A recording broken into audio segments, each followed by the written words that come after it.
Well, good morning, everyone. This is Mighty Stream, and I'm going to do our April the 18th just for today in a meditation. I hope you're doing well. I sound like a little frog today, so I just have to tolerate me. We don't know exactly what's going on, but it doesn't stop me from talking and it doesn't hurt. It's just annoying to listen to.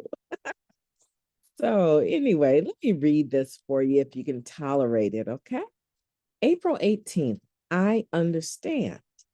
We humbly asked him to remove our shortcomings. Now, that comes from step 7. Once we are entirely ready to have our character defects removed, many of us are entirely ready. Ironically, that's when the trouble really starts. The more we struggle to rid ourselves of a particular defect, the stronger that shortcoming seems to become. It is truly humbling to realize that not only are we powerless over our addiction, but even our own defects of character. Finally, it clicks. The 7th step doesn't suggest we rid ourselves of our shortcomings, but that we ask our higher power to rid us of them. The focus of our daily prayers begins to shift. Admitting our inability to perfect ourselves, we plead with our higher power to do for us what we cannot do for ourselves. And we wait. For many days, our program may stay on step 7. We may experience no sudden total relief from defects, but we often do experience a subtle shift in our perceptions of ourselves and others. Through the eyes of the 7th step, we begin to see those around us in a less critical way. We know that just like us, many of them are struggling with shortcomings they would dearly love to be rid of. We know that, just like us, they are powerless over their own defects. We wonder if they, too, humbly pray to have their defects removed. We begin evaluating others as we have learned to evaluate ourselves with an empathy born of humility. As we watch others and as we keep watch on ourselves, we can finally say, I understand. Just for today, God, help me see through the eyes of step 7. Help me understand. Now let's take a moment of silence followed by the we version of the Serenity Prayer. Moment of silence now, please. Thank you. God, grant us the serenity to accept the things that we cannot change, the courage to change the things that we can, and the wisdom to know the difference. Just for today, please, and what? Thank you. Amazing. I like this. I like this topic. I like how it's written. There's a couple of things that came to my mind, though, that I really am very grateful to God that they came to my mind because I don't remember ever thinking these thoughts before. And so let me kind of dive into that a little bit with you, okay? So we're talking about, I understand. We're talking about empathy. We're talking about understanding. We're talking about knowing that we're probably judgmental and are looking at other people and their defects of character and coming away from that with a different perspective as a direct result of step 7.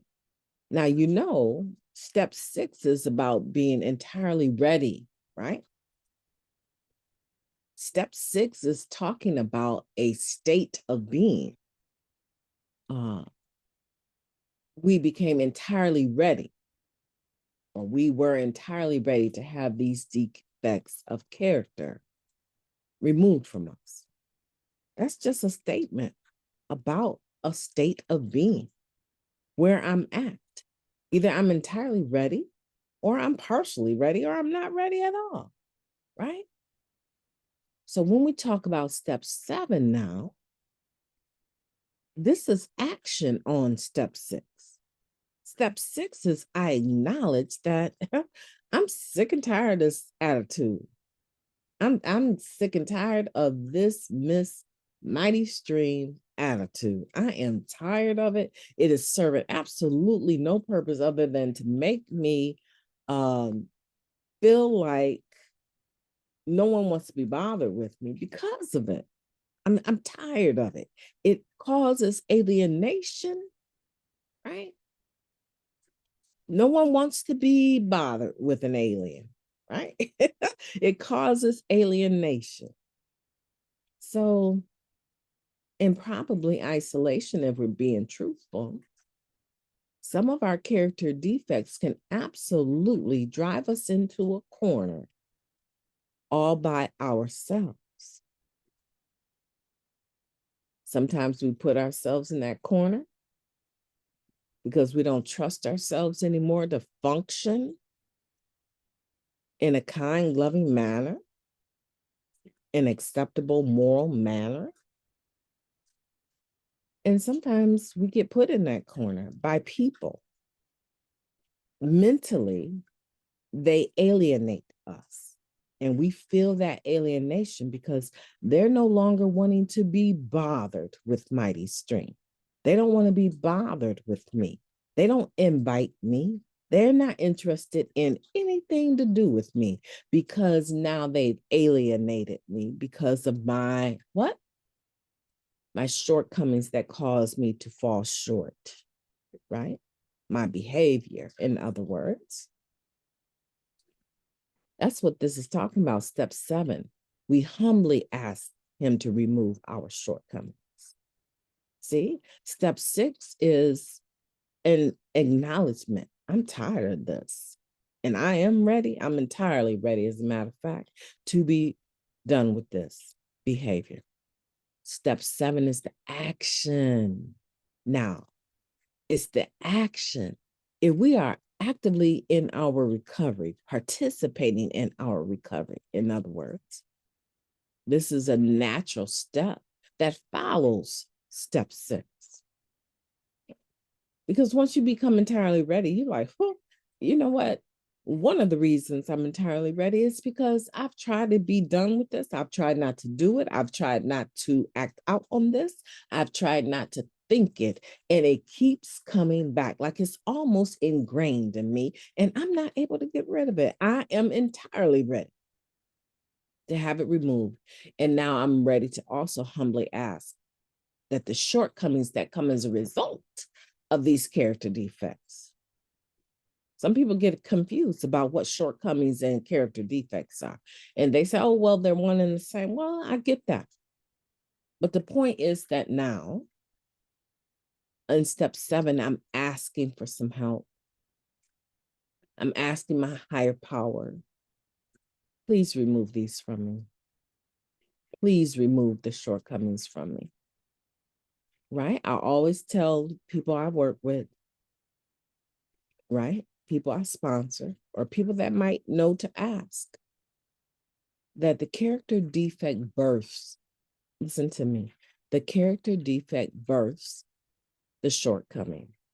They are different. Okay. Let Mighty Stream repeat that. The character defects mentioned in step 6 birth the shortcomings that are mentioned in step 7. Let's look at this really quick, okay? Let's look at it so that we understand. I'm able to identify my character defects. All right. I know what they are. Fear is a big one. And out of fear, because that is one of my character defects, when I'm talking about character, I'm talking about the mode of operation that I have, right? My personality, the way that I conduct myself, everything that makes me up. I'm talking about my character. So when I'm talking about my character defects, I'm talking about a dent, a hole, a misprint, a misprint of something that was supposed to be good, but it kind of went sideways. So I'm talking about my character defects, and one of them is fear. The majority of, I would probably say 75 to 80% of everything that I do that is some, negative in a sense, right? This is not negative, right? This podcast is not based out of fear, right?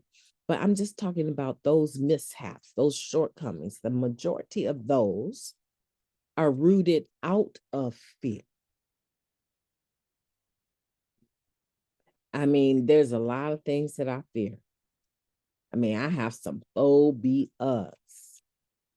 that can paralyze me. So I have paralyzing fear where I don't act on it at all. I just stand still, don't move. However, out of my fear, I might tell a lie. I might cheat. I might throw shade, right? I might be pessimistic. I could be narcissistic. People throw that word around like it's just a devil word, right? But in reality, a lot of us go into narcissism without even thinking about it. There's a lot of things based out of fear that we do because we need to have control. We need to control what comes into our presence so that we're less likely to be fearful, right? We don't have to have fear of the unknown if I control every part of my day and everyone that enters in it. Those people are, you do this. When I ask you to jump, you need to say how high. I don't want any questions. This is not anything that we're talking about. You're going to do as I ask you to do, or you're not going to be able to engage me. Those people are operating out of fear. And what the shortcoming is control, manipulation, cheating, lying, right? But the character defect is fear, and it causes them to fall short in their behavior. That's why we call it a shortcoming. All right. And so now we're humbly asking God to remove our shortcomings because, Mighty Stream can't do it. I've tried. I've tried not to twist my neck and check people when they talk to me crazy. I've tried. Believe me, I have tried not to snap into my shenane. I have I have seriously tried. I've bitten tongues, literally have bitten tongues, holding back my peace. And then they say just one more thing. I could be shaking my head at them, my eyes could go cold, and they got every signal in the world that this is a good time to shut up, right? And they say just one more thing, and I'm telling you, it's like the floodgates just release. And before I know it, I have thrown my right pointer finger up and said, hold on just 1 second. Let me make something clear. Under no uncertain terms, are you about to do? And I tell them exactly what I think they need to know. Already, Shanae just broke loose. And I'm later when I get done. And they're melted down on the ground like the Wicked Witch of the of the West, right? Like I threw hot water on them. They melted, right? Once they melted down on the ground, I feel bad. I'm like, oh, what did I do? Oh, so I try to remold them, pick them back up. Well, you know what I was trying to say was, and I go home and I lick my wounded heart, right? Because I feel bad that I acted out once again. They don't feel bad about it. I mean, they're hurt by it, but they don't feel bad like I do. I beat myself up continually when my shortcomings have come into play. because they're nothing nice. And if I can say this about me, I'm most certain that you can say this about you if you're being honest today. Okay. So now let's move into the other thing that struck or caught my attention. The benefit of working step 7 is now that I begin to see other individuals in a different light. By humbly asking God to remove my shortcomings, I am admitting that I am not able to do it. And now, from that lens, I can look at other people's behavior and I already know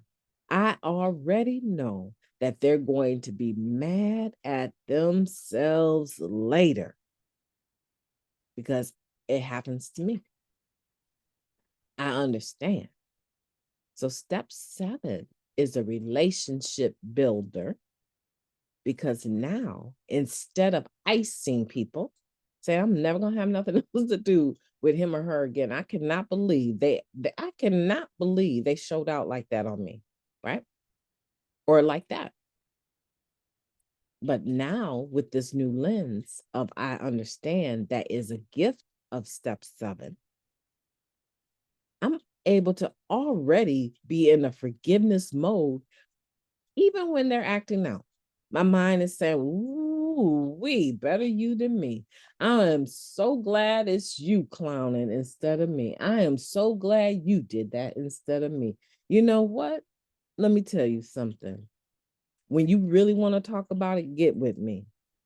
I'm already letting them know. I don't hate you because of this behavior.